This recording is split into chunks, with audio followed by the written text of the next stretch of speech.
la terre se dresse jusqu'aux confins du ciel, une montagne règne au-dessus de tous les autres. L'Everest, ou Sagarmatha, ou Chomolungma, le toit du monde. Depuis des siècles, elle attire des rêveurs et des filles les plus braves. Certains y ont trouvé la gloire. D'autres y ont laissé leur vie.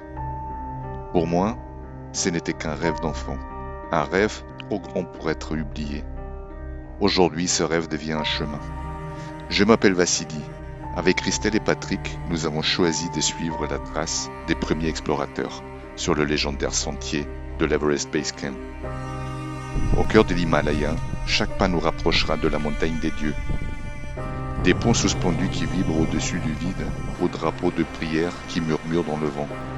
Des monastères cachés dans les nuages, à l'air qui se fait plus rare, plus froid, plus vrai. Pourquoi marcher jusqu'ici ?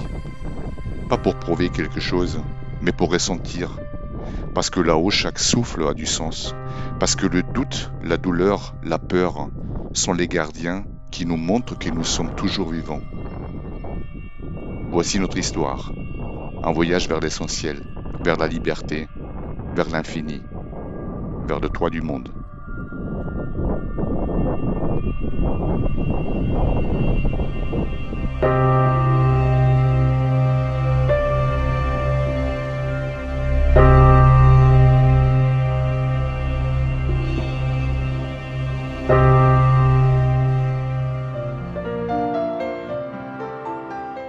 Tout commence par un départ.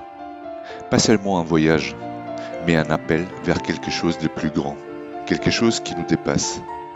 Christelle, Patrick et moi, mêlés d'excitation et d'appréhension, nous ne savons pas encore que ce voyage aille nous transformer, que chaque instant laissera une empreinte.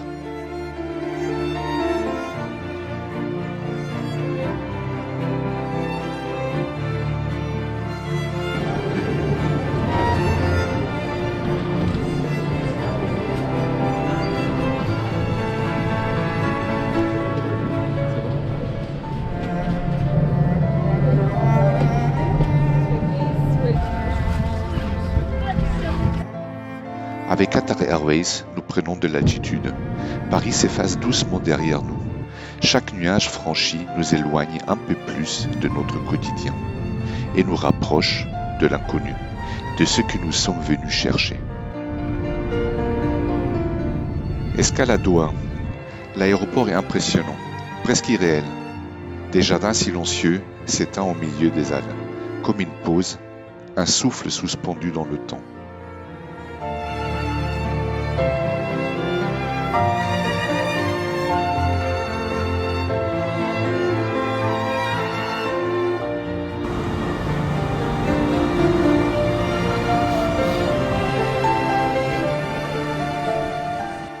Puis nous reprenons notre vol vers Katmandou.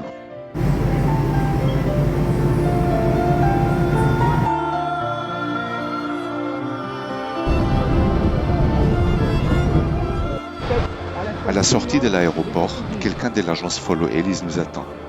Un sourire sincère, rassurant. Et ce foulard blanc, délicatement posé autour de notre cou. Ce n'est pas qu'un simple tissu, un geste simple mais profondément chargé d'essence. À cet instant, tout bascule. Ce n'est plus une idée, ni un projet. C'est réel. Nous rejoignons l'hôtel, silencieux, fatigués. Après les check-in, nous déposons nos bagages dans nos chambres et sortons explorer la ville pour notre premier repas. Chaque odeur, chaque bruit, chaque lumière nous rappelle que nous sommes arrivés. L'aventure a commencé.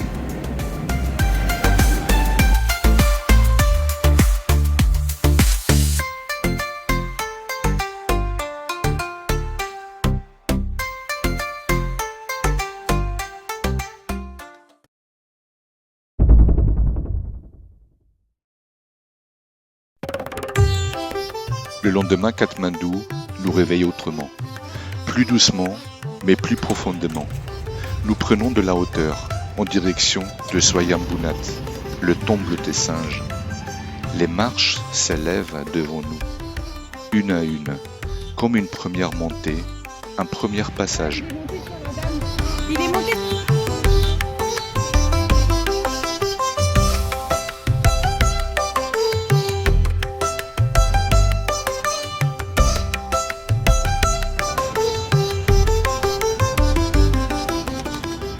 En haut, tout change. Le regard se perd sur la vallée et revient toujours à ses yeux, peints sur les stupas, calme, présent, intemporel. Ici, le temps ralentit. Les drapeaux de prière dansent dans le vent, comme des murmures portés vers le ciel.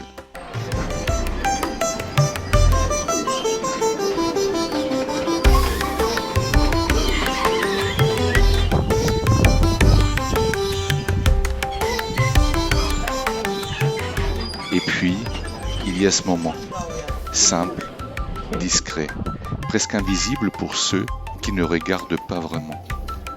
Nous recevons l'urna, un symbole ancien profond, celui de la sagesse, de la clairvoyance, de cette capacité de voir au-delà du visible, comme une invitation à ouvrir les yeux autrement, à ne pas seulement regarder, mais comprendre.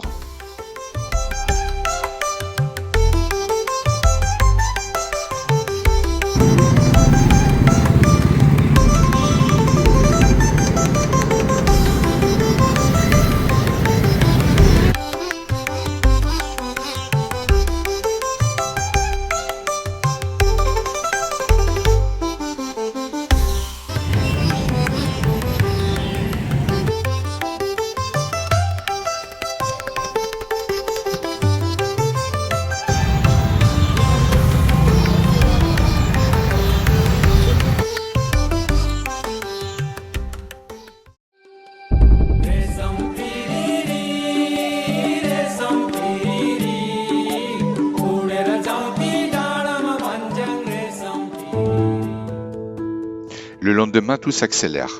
Cette fois, l'aventure devient concrète. Direction Lukla, la porte d'entrée vers l'Everest.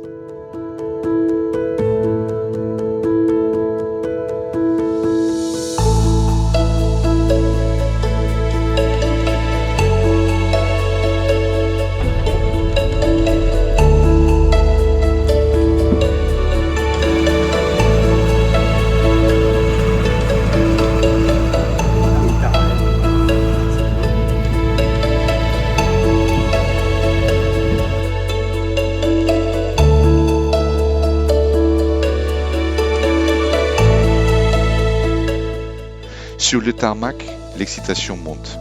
L'avion est petit, presque fragile face à l'immensité qui nous attend. Et puis, le décollage.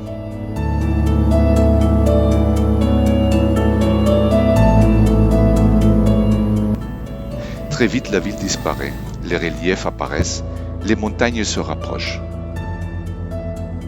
Et soudain, Lukla. L'aéroport est minuscule. Une piste courte posée au milieu des montagnes, brutale, impressionnante. Chaque atterrissage ici est un petit miracle, une arrivée qui ne laisse pas indifférent. Nous nous arrêtons pour un café, un moment simple, presque banal, et puis des chants. Nous nous approchons, une cérémonie, une purification de maison. Un rituel rare qui n'a lieu qu'une seule fois par an. Et nous sommes là, au bon moment, au bon endroit, invités sans l'avoir cherché. Les premiers pas depuis Lukla sont légers, presque trop faciles. Le corps est reposé, l'esprit encore porté par l'excitation. Nous avançons avec le sourire, sans vraiment réaliser ce qui nous attend. Sur le chemin, la marche ralentit un instant. Nous faisons halte pour obtenir nos permis.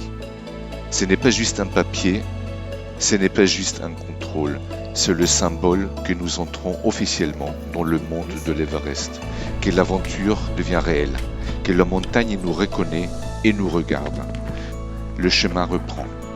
Le sentier serpente doucement à travers les villages, les murs des pierres, les drapeaux de prière et ces bruits constants de la rivière en contrebas. Tout semble paisible, presque simple. Nous traversons nos premiers ponts suspendus. Ils bougent légèrement sous nos pas, juste assez pour nous rappeler que nous ne sommes plus chez nous. Mais ici, tout reste encore léger. Les rires sont faciles, les regards complices. On prend le temps d'observer, de ressentir. Les enfants nous saluent. Les habitants croisent nos chemins avec cette simplicité qui touche sans bruit.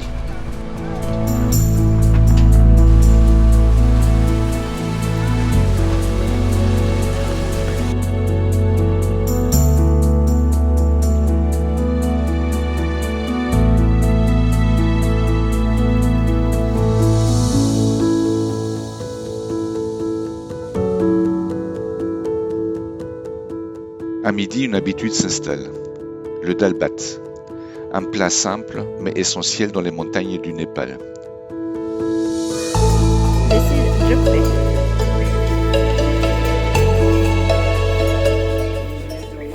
Et puis, sans s'en rendre compte, nous avançons, pas après pas, sans douleur, sans lutte, comme si la montagne nous laissait entrer doucement, presque avec bienveillance.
Phakting apparaît finalement, niché au bord de la rivière.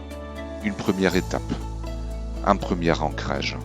Le corps est encore léger, mais quelque part, au fond de nous, nous savons déjà que cela ne durera pas.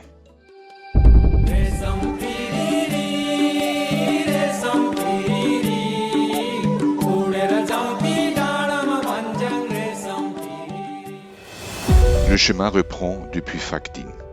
Le sac sur le dos, le cœur un peu plus lourd, mais l'âme déjà prête à marcher. La vallée s'ouvre devant nous. La rivière serpente, claire et vive, ses eaux chantant avec nous au rythme de nos pas.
traversons la Hillary Bridge, suspendu dans le vide, immense, presque irréel. Le pont semble flotter entre deux montagnes, tendues au-dessus d'une gorge vertigineuse. Les dizaines de mètres sous nos pieds, la rivière rugit, invisible par moments, mais toujours présente. La longueur impressionne, sa hauteur impose le respect. On se sent minuscule face à cette structure suspendue dans l'immensité de l'Himalaya. Chaque pas est un engagement. On avance lentement, concentré, conscient du vide sous nos pieds, mais aussi de la beauté incroyable qui nous entoure. Traverser ce pont, c'est plus qu'un passage, c'est une expérience, un moment suspendu entre ciel et terre. Là où on ressent toute la grandeur, toute la puissance de la montagne. Et une fois de l'autre côté, nous savons que nous avons franchi bien plus qu'un simple pont. Après la traversée de Hillary Bridge, le chemin change brutalement. La dernière partie de l'étape vers Namche Bazar est exigeante, très exigeante. Le dénivelé se fait sentir immédiatement. La pente se lève sans relâche, comme un mur qui ne semble jamais finir. La chaleur de la journée contraste avec l'effort intense. Le cœur bat fort, les jambes brûlent et pourtant, on continue. C'est ici que la montagne commence vraiment à nous tester, pas seulement physiquement, mais mentalement. Et puis, après les courbes et les montées, la silhouette de Namche Bazar apparaît enfin. Un village perché, vivant, coloré, comme une oasis au cœur des montagnes. La première étape véritablement exigeante est terminée. Le corps est marqué, mais l'esprit est léger. Et dans nos regards, il y a la fierté d'avoir avancé. Namche n'est pas seulement un village, c'est un passage, une mise à l'épreuve et le début d'une autre aventure. Plus haute, plus exigeante, plus intense. Namasté.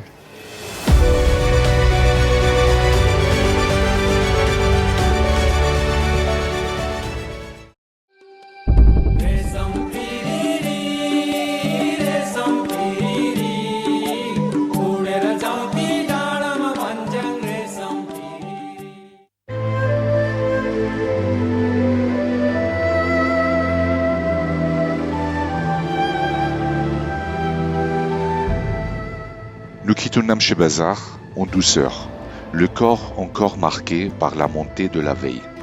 Le sentier monte doucement vers les collines alentours. Nous entrons dans un espace ouvert, presque suspendu. Une silhouette apparaît, la statue de Tenzing Norgay. Une légende gravée dans le bronze. L'homme qui, aux côtés d'Edmund Hillary, a été le premier à atteindre le toit du monde.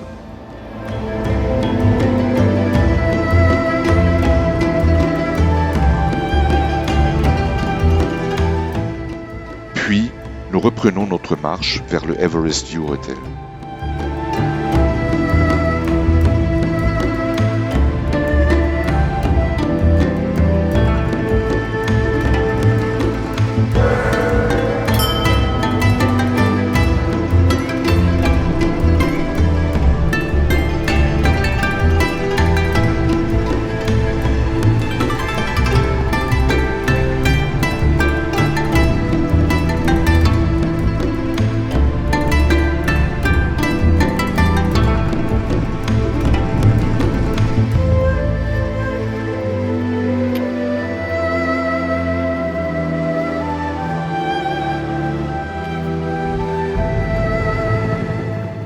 À mesure que nous avançons, les sommets se dévoilent davantage, imposantes, majestueux.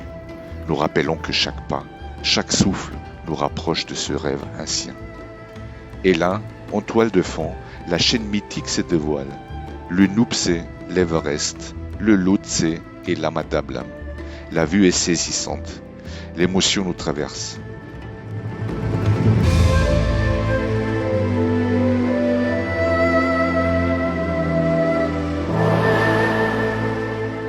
Et là, sur la terrasse de l'hôtel, le panorama nous coupe le souffle. Le monde semble à portée de main, mais aussi immensément grand, puissant et silencieux. Après avoir profité du panorama depuis le Everest View Hotel, il est temps de redescendre. Le principe est simple, mais vital pour l'acclimatation. Marcher haut et dormir bas. Nous redescendons vers Namche Bazar.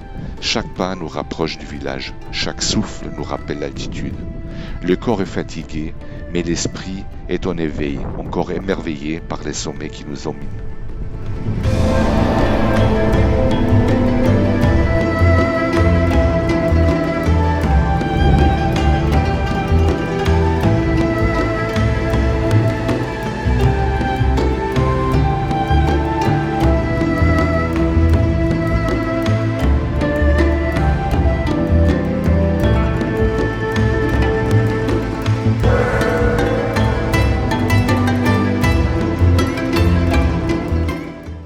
Les rues familières de Namche apparaissent à nouveau.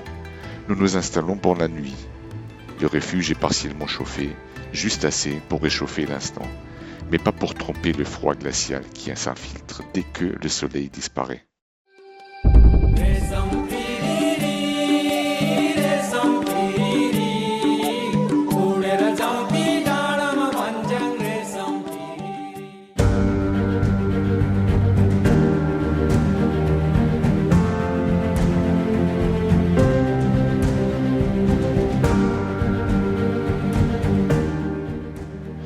Nous quittons Namche Bazar à l'aube. Le soleil éclaire doucement les toits des lodges et les drapeaux des prières qui flottent au vent. La musique d'un porteur résonne à la sortie du village. Et nous nous échauffons. Une danse joyeuse pour réveiller nos muscles, nos jambes et nos esprits.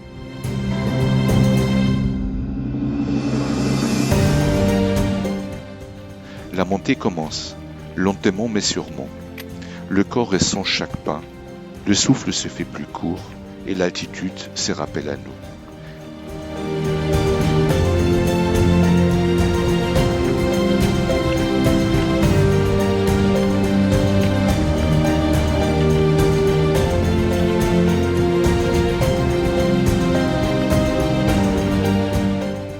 La vallée s'élargit. Les rivières glissent entre les rochers. Les forêts des pins et des rhododendrons nous entourent. Chaque virage dévoile un nouveau panorama, toujours plus grandiose. L'Everest, le Lhotse, l'Amadablam, ils nous observent imposants et silencieux.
le monastère de Tengboche apparaît, perché sur la colline.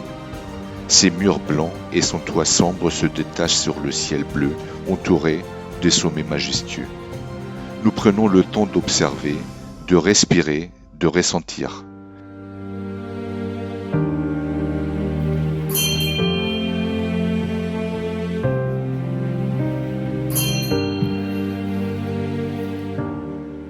Nous avons la chance rare de participer à une cérémonie dans le monastère.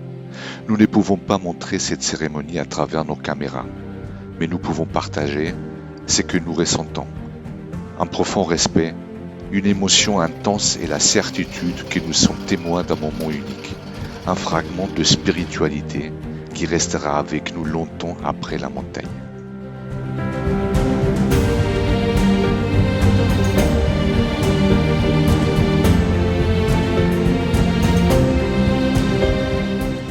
Après avoir franchi cette étape, nous savons que notre corps commence à se préparer pour l'altitude. Le soir dans les lodges de Tengboche, la chaleur est partielle. Le repas réchauffe un instant, mais nous nous glissons rapidement dans nos sacs de couchage. Le froid glacial descend avec la nuit et la montagne nous rappelle sa présence silencieuse, puissante et éternelle.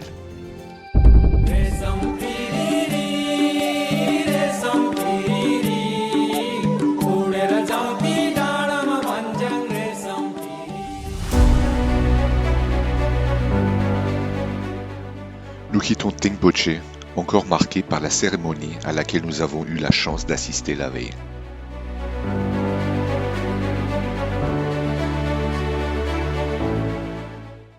Mais avant de nous élancer sur le sentier, un rituel s'impose, une petite danse. Sur les notes entraînantes de Reshamphiriri, Christelle, Patrick et moi bougeons, rions et laissons nos corps s'éveiller.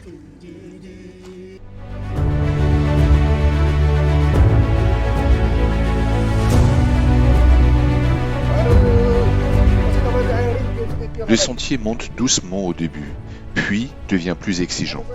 Chaque pas demande de l'énergie, chaque souffle nous rappelle l'altitude qui augmente.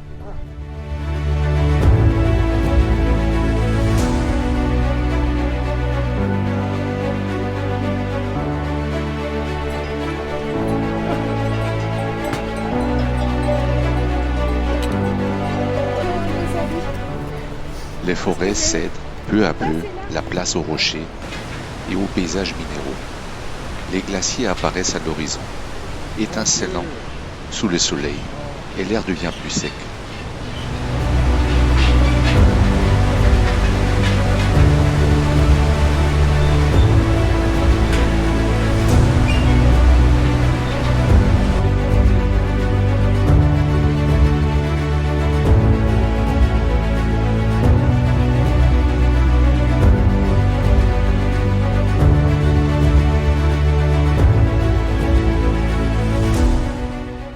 Les vues sur l'Amadablam, le Lhotse et le Nuptse sont spectaculaires, immenses, presque irréelles.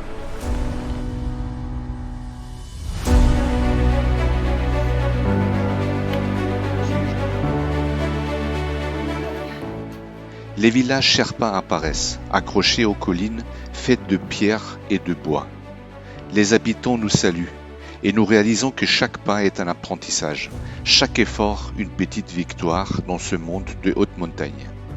Tengboche n'est pas seulement une étape, c'est un pas de plus vers ce sommet mythique et une leçon de patience de la force de l'humilité face à l'altitude.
quittons Dingboche à l'aube.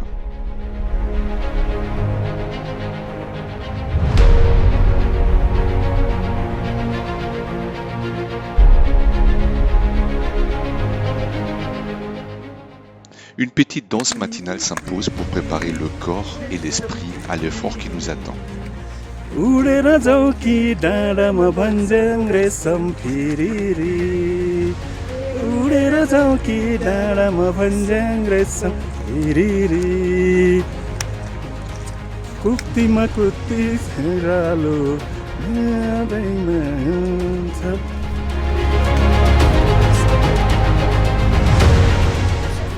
Le sentier monte doucement au début, puis devient progressivement plus exigeant. Chaque pas devient un défi, chaque souffle un effort conscient.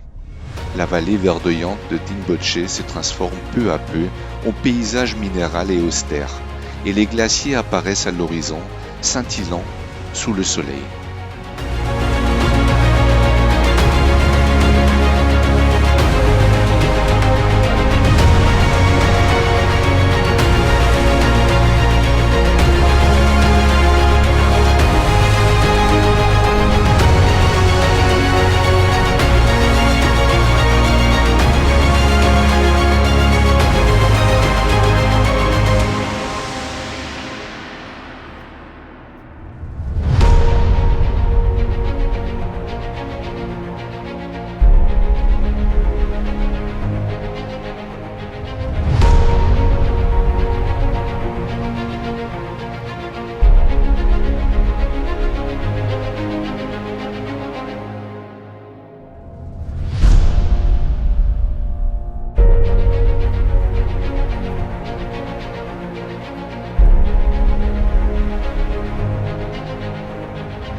Après quelques heures, nous atteignons Douglas.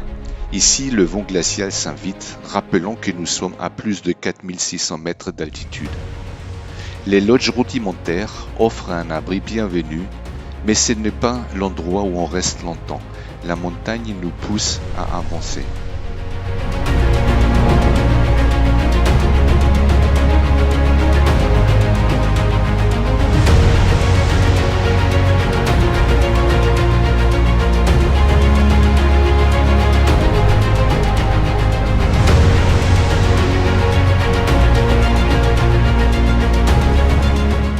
Et puis au détour d'un chemin, le mémorial de Douglas apparaît.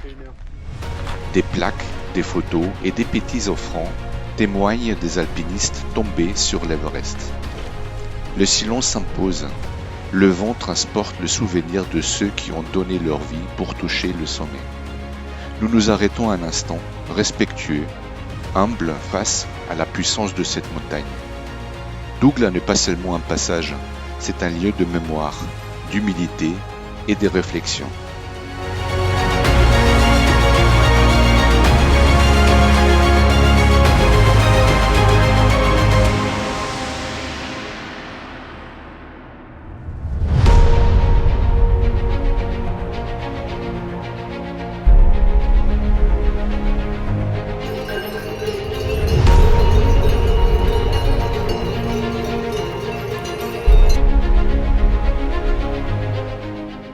Après ces moments solennels, nous reprenons notre marche vers Lobuche. Les paysages deviennent encore plus spectaculaires et imposants. Les glaciers, les moraines et les sommets alentours nous entourent immenses et silencieux.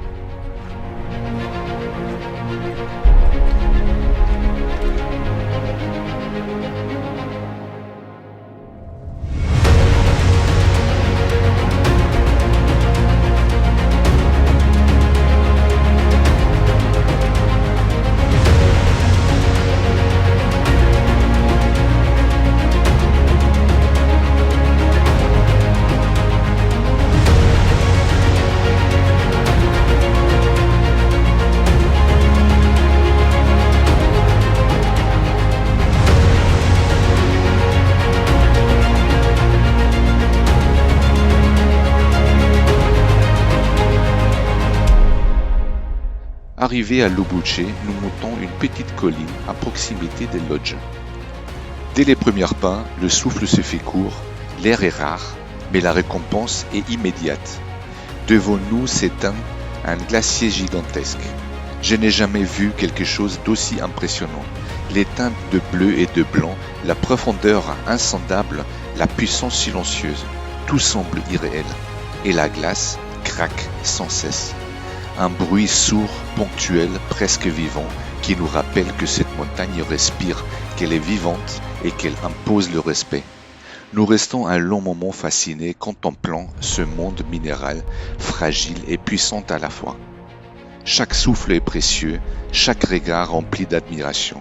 Et cet instant, la grandeur de l'Everest et de ses glaciers nous touche profondément.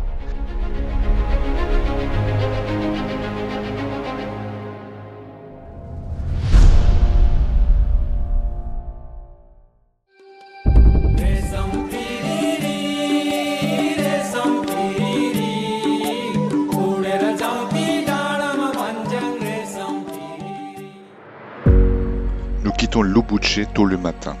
Le vent glacial nous accueille dès les premiers pas. La montée vers Gorakchep est exigeante. Chaque souffle est précieux, chaque pas un effort. Le paysage devient de plus en plus minéral, lunaire, avec glaciers et moraines à perte de vue.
À Gorakchep, nous faisons une pause.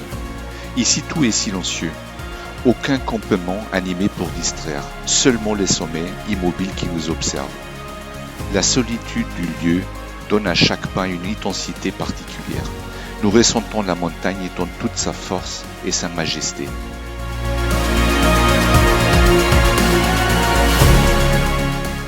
Nous poursuivons ensuite vers Everest Base Camp. Chaque pas nous rapproche. Le souffle court, le muscle brûlant, le vent glacé qui fouette nos visages. Les moraines, les glaciers, le silence immense. Tout autour, la montagne impose sa présence.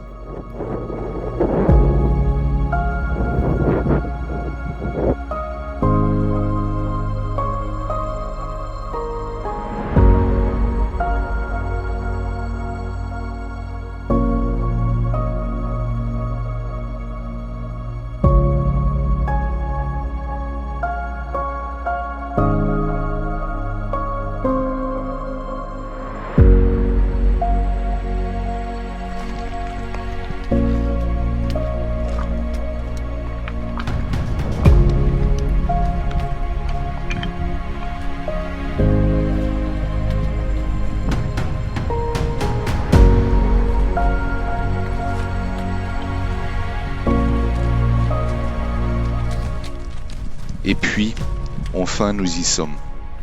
Everest Base Camp. Le légendaire camp, là où des générations de rêveurs et d'alpinistes ont posé leurs pas. Presque vide en cette saison, seulement quelques âmes courageuses partagent cet endroit avec nous. Le cœur bat fort, le souffle s'accélère, mais ce n'est pas seulement la fatigue, c'est l'émotion pure, l'accomplissement d'un rêve que nous avons porté pendant des mois, des années peut-être. Après des mois de préparation, de doute, de persévérance, nous avons touché ce rêve du doigt. Et au fond, nous savons que ce moment restera gravé dans nos cœurs, à jamais. Et puis la libération. Nous nous prenons dans les bras, émus. La montagne nous a mis à l'épreuve, et maintenant, elle nous offre ce moment de grâce. Nous remercions notre guide, nos porteurs, ceux qui ont marché à nos côtés, porté nos sacs, nos espoirs, nos rêves.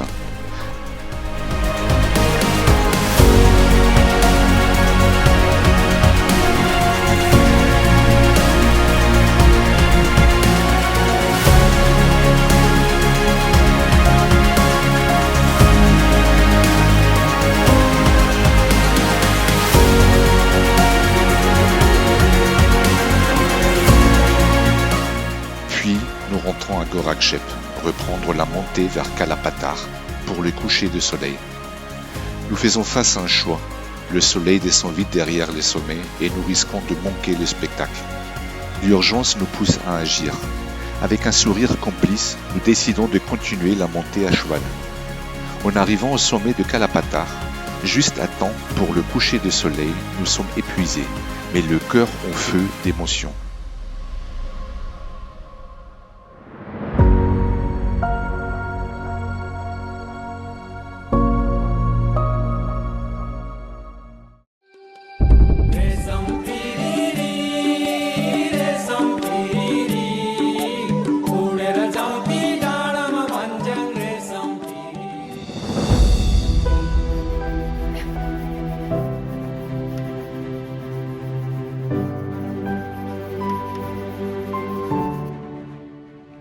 Après l'incroyable aventure, au Everest Base Camp, il est temps de redescendre.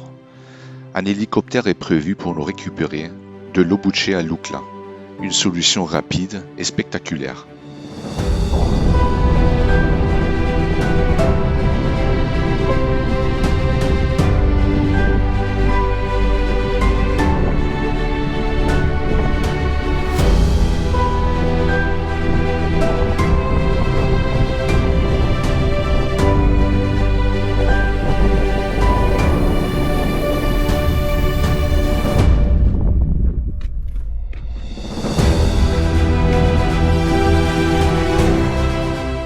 Mais la montagne a ses propres règles.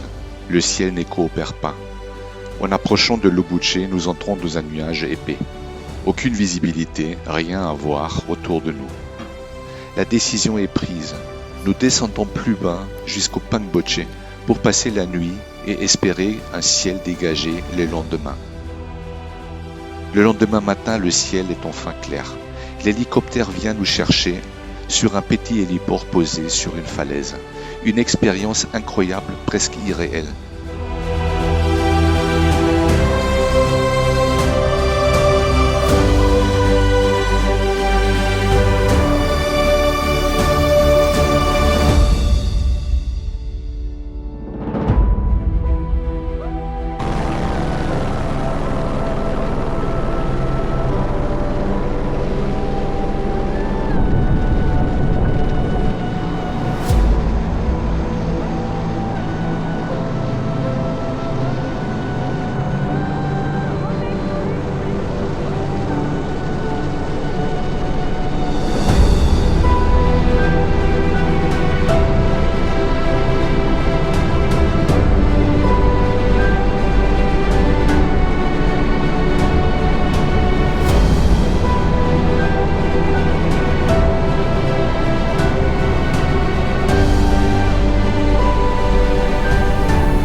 Nous décollons contemplant une dernière fois les glaciers et les sommets que nous venons de parcourir.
Après un petit déjeuner bien mérité, nous prenons immédiatement notre vol vers Katmandou, laissant derrière nous la haute montagne, ses défis et sa grandeur.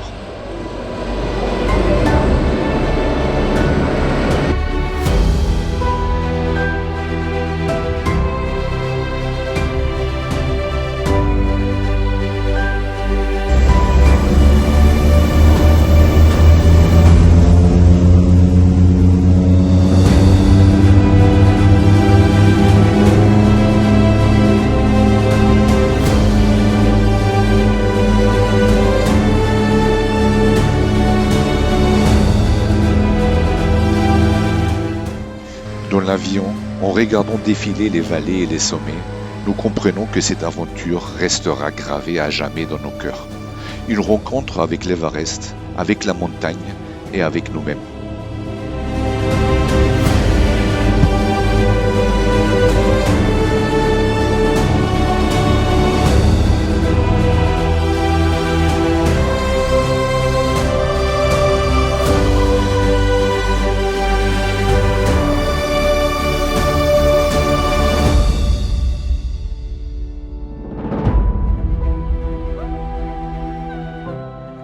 Après l'atterrissage à Katmandou, un mélange de soulagement et d'émotion nous envahit. Les rues animées, les odeurs et les couleurs de la ville contrastent avec le silence et la grandeur des sommets que nous venons de quitter.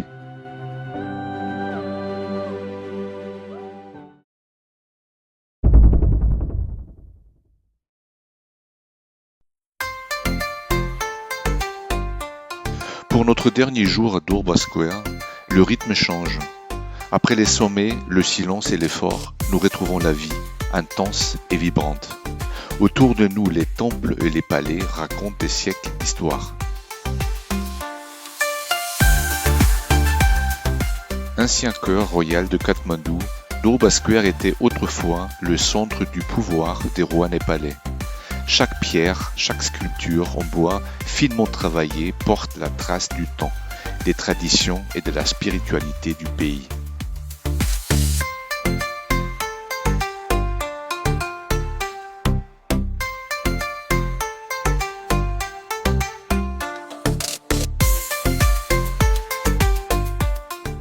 Nous découvrons la maison de la Kumari, la déesse vivante, une jeune fille vénérée comme une incarnation divine qui ne doit jamais poser le pied à terre. Ici tout est mouvement, bruit, couleur, un contraste saisissant avec l'immensité paisible de l'Himalaya. Et pourtant quelque chose nous relie, une même énergie, une même spiritualité, celle que nous avons ressentie tout au long de ce voyage. Ces derniers jours n'est pas une fin, c'est une transition. Nous repartons différents, plus calmes, plus conscients. La montagne nous a transformés. Et même loin d'elle, elle continue de vivre en nous.